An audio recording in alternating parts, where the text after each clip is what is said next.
잠에는 여러 가지 종류의 잠이 있습니다. 우리가 육신의 잠이 있습니다. 잠은 참 놀라운 축복 중에 하나입니다. 여러분, 잠을 못 잔다고 하면 해보세요. 어떻게 우리가 살겠습니까? 잠은 하루 종일 일하느라고 힘들었던 우리의 육체에게 쉼을 주면서 새로운 에너지를 공급하는 중요한 시간입니다. 그래서 하나님께서도 뭐라고 했습니까? 여호와께서 그 사랑하시는 자에게는 잠을 주시는 도다. 이처럼 잠은 아주 우리에게 축복이 되어집니다. 그 다음에는 우리에게 윤리적인 잠, 도덕적인 잠이 있습니다. 고린도전서 15장 34절 우리 같이 한번 읽어볼까요? 깨어 의를 행하고 죄를 짓지 말라. 하나님을 알지 못하는 자가 있기로 내가 너희를 부끄럽게 하기 위하여 말하노라. 아멘. 윤리적으로 도덕적으로 잠들면 어떻게 되느냐? 죄를 지으면서 죄를 죄로 알지 못합니다. 영국의 사회학자 에드워드 기버는 로마 제국, 그 찬란한 로마 제국이 어떻게 해서 망했는가? 로마의 멸망 이유를 5가지로 들었습니다. 첫째로는 인간 사회의 가장 기본 단위인 가정이 깨어지게 되어졌다. 그 당시에는요, 전쟁을 통해 가지고 수많은 이런 예쁜 여자들을 포로로 잡아왔습니다. 그 가장들이 그 포로들과 아주 놀아났습니다. 그러니까 이 부인은 가만히 있습니까? 그게 얼마나 건장하고 좋은 이런 노예들이 잡혀왔는지 모릅니다. 바람을 피웠습니다. 그리고 온 사회가 음란해 가지고 그저 처녀가 없는 이런 사회가 되고 말았습니다. 그래서 가정이 깨어졌습니다. 자녀 교육도 다 이렇게 부모가 시키는 것이 아니고 학교에서 시키는 것이 아니고 노예들에게 시켰습니다. 그래서 가정이 깨어졌습니다. 두 번째는 나라의 돈을 가지고 공짜로 음식을 막 먹였습니다. 그리고 대중을 위한 서커스 같은 이런 이 놀이를 무상으로 지금 하게 만들었습니다. 그래서 공짜 사회가 되어지다 보니까 세금이 늘어나게 되어졌습니다. 세 번째로는 쾌락을 미친 듯이 추구하는 나라가 되어졌습니다. 스포츠 경기는 해마다 흥미를 더해가고 잔인하고 부도덕한 이런 이 경기들과 이런 흥행들이 일어났습니다. 그래서 로마가 망한 이유 중에 하나가 목욕탕 문화다, 그렇게 말하지 않습니까? 네 번째로는 개인의 책임감과 상설이라는 내부의 이런 이 큰 적을 못 보고 바깥 적을 막기 위해서 군사력을 키우다 보니까 나라가 망하게 되었다. 다섯 번째로는 종교가 쇠퇴했습니다. 종교가 형식적으로 전락되어지고 사람에게 감동을 주지 못하는, 영향력을 미치지 못하는, 바른 길로 인도하지 못하는 이런 종교가 되고 말았습니다. 한마디로 말하면 로마의 멸망 원인은 뭐냐? 윤리적인 타락이었다. 로마가 무너진 것은 외부로부터 무너진 것이 아니고 내부의 부패로 인하여서 도덕적인 이런 이 잠을 잤기 때문이다, 그렇게 말합니다. 사회가, 국가가 윤리적으로 잠들면 나라를 잃어버리게 되어집니다. 여러분 지금 보세요. 우리나라의 지금 이 형편이 과거 로마가 멸망했을 때 그 나라의 그 원인과 거의 비슷하게 지금 떨어지고 있지 않습니까? 그러니까 지금 우리가 자다가 깰 때가 되어졌다는 것입니다. 조선 말기의 사회 현상은 윤리적으로 완전히 망가진 사회였습니다. 그러다가 일본에게 먹히게 되어졌는데 역사학자들은 이야기합니다. 일본이 우리를 안 먹어도 우리나라 스스로 지금 무너질 수밖에 없는 그런 나라가 되고 말았다는 것입니다. 깨어 의를 행하고 죄를 짓지 말라 하시는 이 경고의 말씀이 오늘 우리에게 주시는 말씀으로 받아들일 수 있기를 바랍니다. 윤리적으로 도덕적으로 잠자지 않으려고 깨어있는 성도들 되시기를 바랍니다. 윤리적으로 잠을 자게 되어지면 오늘 우리는 그 안에서부터 무너져서 결국 나라를 잃어버리고 자유를 잃어버리게 될 것입니다.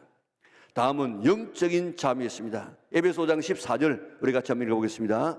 그러므로 이러기를 잠자는 자여 깨어서 죽은 자들 가운데서 일어나라. 그리스도께서 너에게 비추시리라 하셨느니라. 아멘. 여기서 말하는 잠은 영적인 잠을 말하고 있습니다.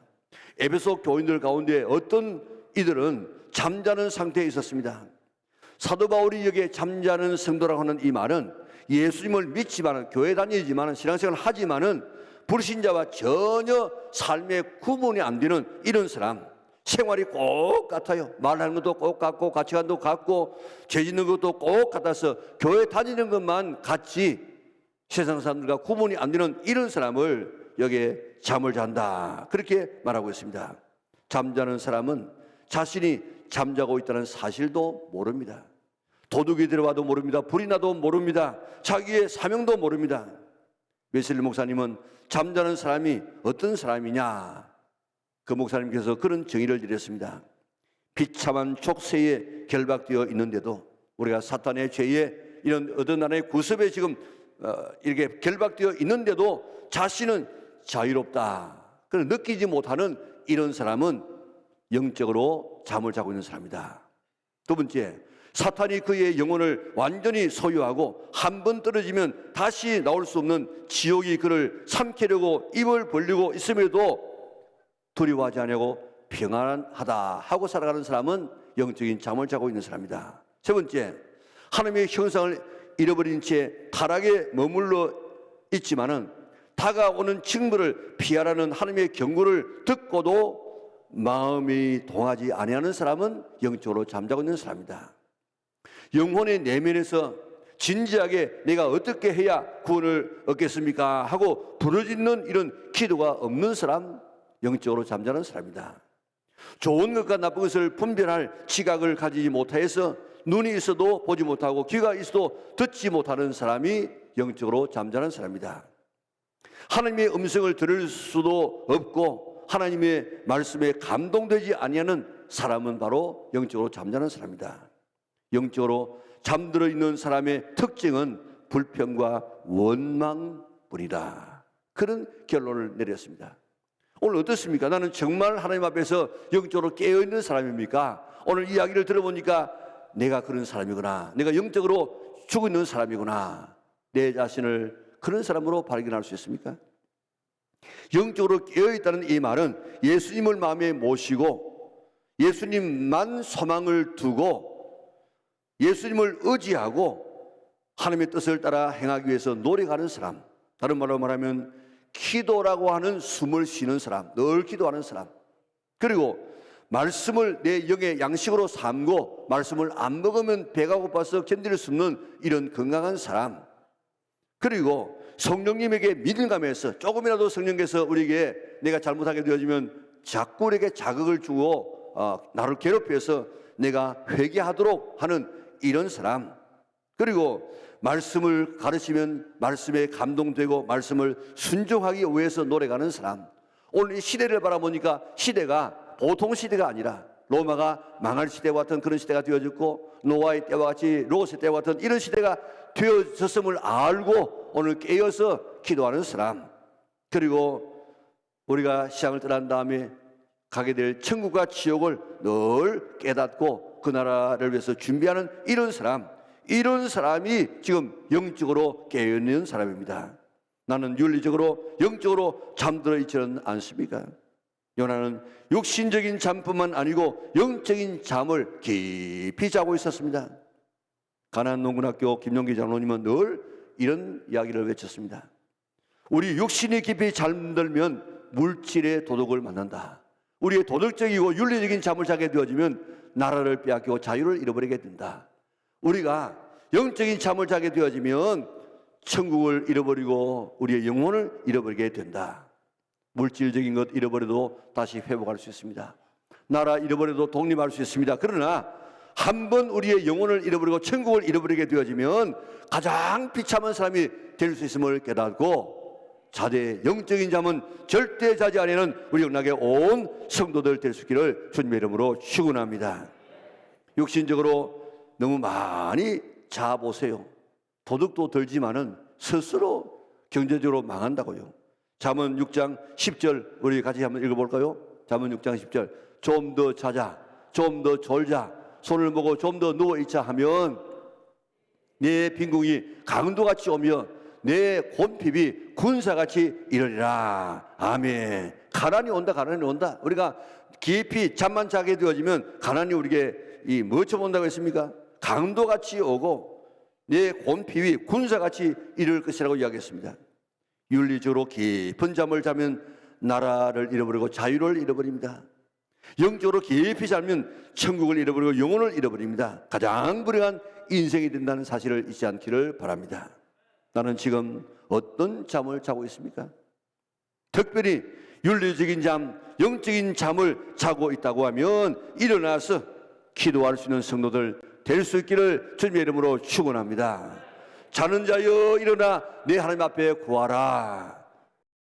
삼손은 들릴라의 무릎에서 잠을 자다가 눈 뽑히고 그의 모든 몸은 쇠사슬에 결박당하고 짐승처럼 맷돌 돌리다가 그가 마지막 최후를 맞이하지 않았습니까? 제자들 보세요. 깨어 기도하라 하시는 하나님의 말씀을 무시하고 그저 잠자고 있다가 그들 햇불이 번쩍할 때 그저 하마터면 살인자가 될 뻔했고 다 뿔뿔이 흩어져서 예수님 주변으로 다 흩어지고 말았습니다. 베드로는 멀찍이 따라갔지만은 결국 예수님을 저주하는 평생에 잊을 수 없는 그런 이 죄를 범하고 말았습니다. 잠자고 있었기 때문입니다. 하나님은 잠자는 요나를 그대로 잠자다가 죽도록 버려두지 않으시고 깨우려고 계획을 세웠습니다. 그 계획이 뭡니까? 풍랑을 일으키는 것입니다. 요나를 깨울 수 있는 방법은 풍랑이었습니다. 물론 순양이 깨우기도 했지만은 풍랑 때문에 깨웠고 풍랑도 그를 깨울 수가 있었습니다. 오늘 본문 4절을 보세요.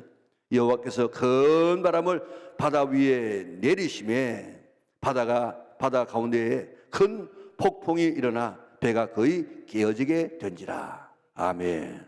왜 하나님께서 바다에 큰 폭풍을 불어 배가 거의 깨어지게 했겠습니까?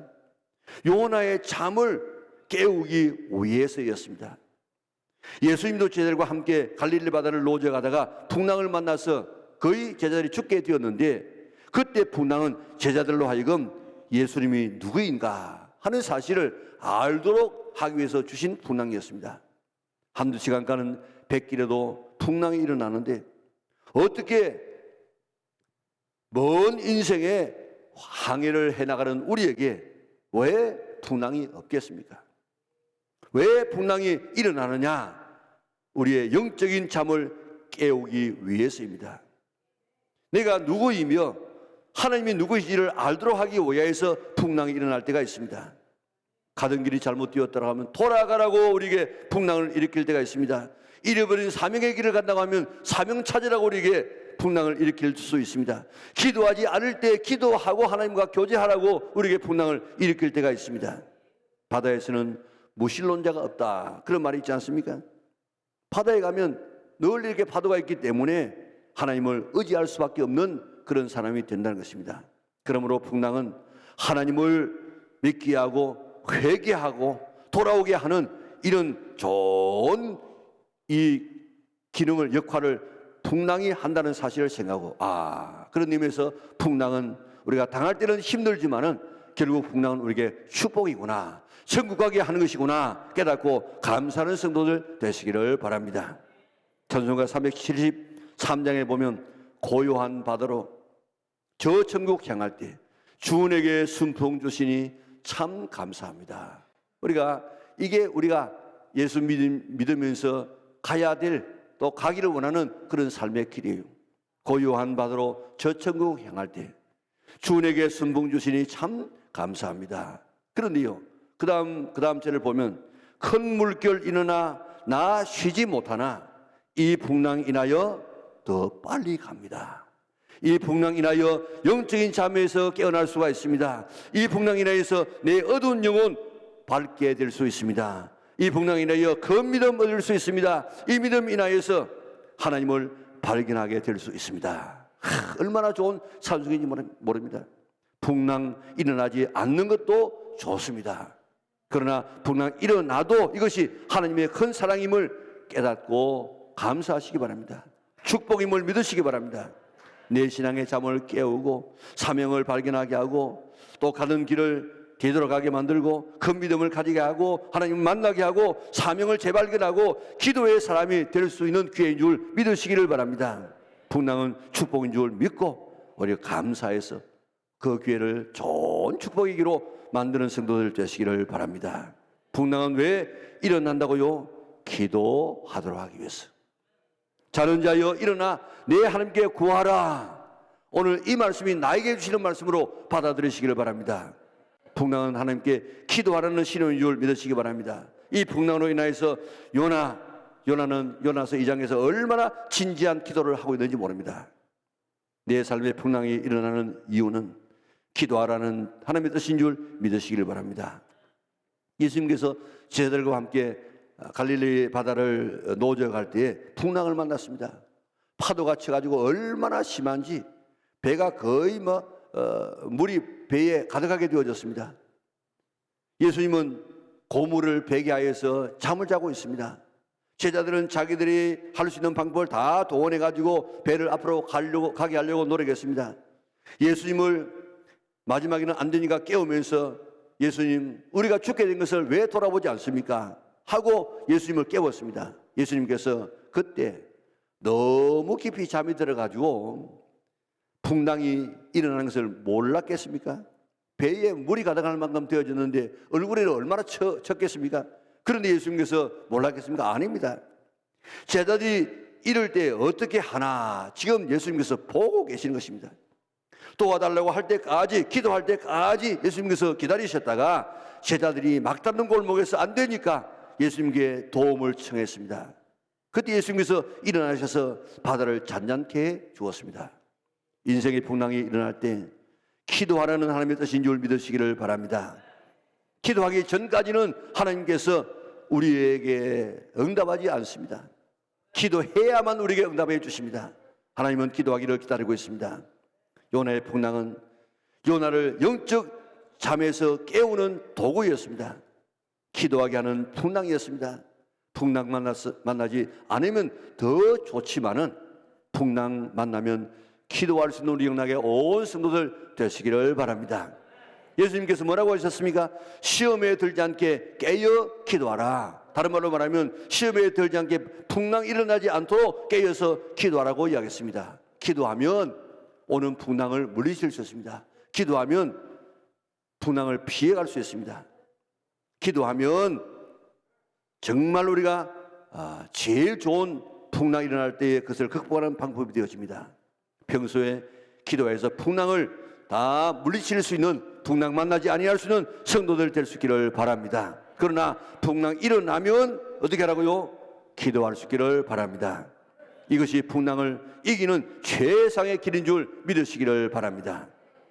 북쪽 이스라엘을 멸망시킨 아수르가 남유다 히스기야 왕 때에 쳐들어왔습니다. 처음에는 그저 이 히스기야가 어쩔 줄을 몰라가지고 그들이 요구하는 조공을 다 바칩니다. 얼마나 조공을 많이 요구하는가 하면 금을 바치라고 하는데 자기 왕국에 있는 금, 성전에 있는 금 다 해도 모자라. 그래가지고 성전에 야긴과 보아스를 입혀놓았던 그 큰 기둥에 이 금까지 벗겨가지고 그에게 조공을 바쳤다고요. 그런데 그 받고 난 다음에 곧바로 또 쳐들어왔어요. 그래가지고 항복하면 이런 살려주겠지만 항복하지 아니하면 똥을 먹인다, 별별 이 가정한 소리를 다 합니다. 그럴 때 이 히스기야가 정신이 들었습니다. 이때 이길 수 있는 방법은 지난번처럼 조공 바치는 것이 아니고 하나님 앞에 기도하는 것이구나. 이 큰 풍랑 앞에 도저히 자기는 넘어갈 수 없는 풍랑을 만났을 때 하나님 앞에 기도하기로 결단합니다. 그래서 이사야 선지자에게 기도해달라고 부탁을 하고 자기도 성전에 가서 금식하며 기도하고 온 백성으로 하여금 기도하기 시작했습니다. 거센 풍랑 앞에 그는 기도하기로 결심했습니다. 생명 걸고 그는 기도하기로 결심했습니다. 그럴 때 사내립이 끌고 왔던 18만 5천 명의 그 모든 군사가 하룻밤 사이에 다 전멸당하고 사내립도 겨우 살아가지고 자기의 나라로 도망갔습니다. 자기의 신전에 가서 제사하고 있는데 뒤에서 왔던 배다른 자기의 아들이 자기를 죽였습니다. 죽이고 도망을 갔습니다. 그때부터 이 막강한 아수르가 약해지기 시작해가지고 결국 바벨론에게 멸망당하고 말지 않습니까? 성도들의 최고의 무기는 기도인 줄 믿으시기를 바랍니다. 자는 자여 일어나 내 하나님 앞에 구하라. 이 말씀이 오늘 내게 주시는 하나님의 말씀으로 받아들일 수 있기를 주님의 이름으로 축원합니다. 그래서 지금도 기도하는 성도들 되시기 바랍니다. 앤드루 머레이라고 하는 유명한 이 영성가, 많은 책들을 낸 그분이 그리스도인의 삶에 가장 중요한 것이 세 가지다. 첫째로는 주님을 영접하는 일이다. 두 번째는 성령 충만한 일이다. 세 번째는 아침 일찍 일어나서 기도로 하나님 앞에 가까이 가는 일이다. 그런데 1번, 2번이 가능하게 한 것은 바로 3번이다. 3번. 다시 말하면 예수님을 영접해서 믿음의 삶을 계속하게 만들고 성령 충만하게 만드는 그 비결은 뭔가 하면 아침에 일찍 일어나서 하나님 앞에 기도하는 것이다. 그렇기 때문에 가장 신앙생활에 중요한 것은 아침에 일찍 일어나서 하나님 앞에 기도하는 것이다. 그렇게 그런 이야기했다고요. 미올려는 젊었을 때 늦잠을 자는 이런 사람이었습니다. 그 어느 날 믿는 가정에 취직을 해가지고 그 집에서 먹고 자면서 일을 했습니다. 그런데 자기 집 주인이 너무너무 일찍 일어나는 것입니다. 그래가지고 물었습니다. 아, 주인님, 내게 맡기면 내가 일 다 할 것인데 어떻게 그렇게 일찍 일어나가지고 이렇게 다른 일들을 하고 있습니까? 그 주인이 말합니다. 내가 레위기를 읽어보니까 제단 위에 올려놓는 것은 소나 양이지 똥이 아니라 똥이. 똥 같은 것을 올려놓으면 안 돼. 나는 똥 같은 시간을 하나님 앞에 드리고 싶지 않기 때문에 내게 가장 귀한 시간, 가장 첫 시간, 가장 빠른 시간에 이 귀한 시간을 하나님의 제단 위에 올려놓기 때문이다. 그의 말에 충격을 받고 평생 동안 그런 5시에 일어나서 기도해서 5만 번의 기도를 응답받지 않았습니까? 그런 말합니다. 왜 기도 응답을 받지 못하느냐? 기도 응답을 얻을 때까지 기도하지 않고 중간에 포기하기 때문에 그렇다. 하나님 앞에 포기하지 않고 기도하면 응답받지 못할 기도가 없다고 그는 고백했습니다. 자는 자여 일어나 내 하나님 앞에 구하라 하시는 이 말씀이 내게 주시는 하나님의 말씀을 믿고 이제부터 기도하기로 결심할 수 있는 성도들 되시기를 바랍니다. 그래야 영적인 잠에서 우리가 깨어 일어날 수 있고 또 영적인 잠을 자지 않을 수가 있습니다. 기도해야 영적인 잠을 자지 아니하고 기도해야 영적인 잠을 자다가도 깨어 일어날 수 있다 이 말입니다. 예수님께서 말씀하셨습니다. 시험에 들지 않게 깨어 기도하라. 나와 함께 1시간도 깨어 있을 수 없더냐. 우리 주님께서 우리에게 기도의 양을 정해 주었다고요. 하루에 1시간 기도하라. 우리 그래서 새벽 기도 때에 우리가 30분 예배 드리고 30분 기도하고 그 다음에 우리가 차량을 운행해가지고 지금 가지 않습니까? 그리고 오늘 우리 한 사람 한 사람 모든 성도들이 기도의 양을 1시간 기도에 한번 헌신해 보시기 바랍니다. 그래서 가정에서도 할 뿐만 아니라 적어도 일주일에 한 번쯤은 교회 토요일 날 나와가지고 온 가족이 자녀들과 함께 한 줄의 의자에 앉아가지고 하나님 앞에 기도하게 되어지면 이것이 부모가 자녀에게 줄 수 있는 최고의 습관이고 최고의 신앙 유산인 줄 믿으시기를 바랍니다. 그래서 정말 목원들도 나오고 다 나와서 하나님 앞에 좀 기도하는 분위기를 만들어 가야만 내가 살고 교회가 살고 민족이 살 수 있습니다. 토요일부터 어제부터는 이제 군사님들이 노력해서 이렇게 새벽기도 식사를 지금 제공합니다. 그러니까 직장 가시는 분들 바로 출근하고 또 학원에 가는 애들도 바로 학원에 가라는 것입니다. 가능하면 모교 부흥회도 다 나와서 성령 충만 받아야 됩니다. 성령 충만 받지 아니하면 이거는 안 돼요, 안 돼. 자는 자여 일어나 내 하나님께 구하라. 내게 주시는 말씀인 줄 받아 이 말씀에 순종하여서 오늘 기도하는 성도들 되시기를 바랍니다. 잠자는 가운데서 풍랑 가운데서도 기도하여서 영혼이 깨어있는 성도들 되시기를 바랍니다. 잠자지 않기 위해서 깨어있는 신앙 되어져서 풍랑 자체를 막아내는 성도들 되시고 풍랑 가운데서라도 우리가 풍랑을 이기기 위해서 우리가 영혼의 잠을 자지 않기 위해서 우리 풍랑 가운데서 기도하여서 풍랑을 이길 수 있는 우리 은하계 온 성도들 되시기를 바랍니다. 기도는 결심해야 됩니다. 다니엘도 하나님 앞에 결심해서 기도하다가 그는 성경을 읽다가 결심했습니다. 결심하는 사람하고 거절하는 사람하고 전혀 다릅니다. 우리 하루 1시간 기도하리라. 적어도 일주일에 토요일만 많은 가족들과 함께 기도하리라.